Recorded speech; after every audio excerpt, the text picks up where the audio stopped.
அடிக்கடி ஸ்டாலின் சொல்லுவதெல்லாம் நாங்க குடும்ப தலைவிக்கு 1000 ரூபாய் கொடுத்துட்டோம். எப்ப கொடுத்தீங்க?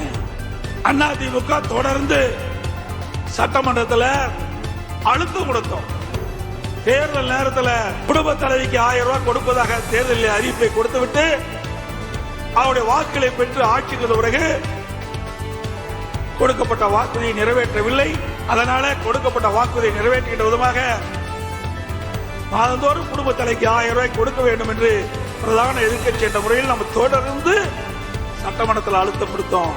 தொலைக்காட்சியின் வாயிலா தெரிவிச்சோம், ஊடகத்தின் வாயிலா தெரிவிச்சோம்.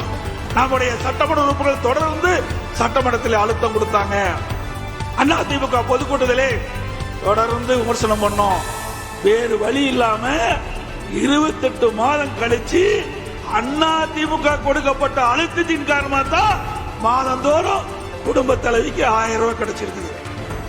எப்ப ஸ்டாலின் நேற்றைய தினம் குறிப்பிடுறார், மேலும் 30 லட்சம் பேர்களுக்கு விதியை தளர்த்தி குடும்ப தலைவிக்கு 1000 ரூபாய் மாதந்தோறும் கொடுப்பதா சொல்றாங்க. அப்படின்னா இன்னும் 4 மாசம் தான் கொடுக்க முடியும். 56 மாதம் கொடுக்கல.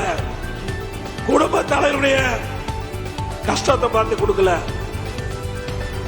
அடுத்த ஆண்டு நடைபெறுகின்ற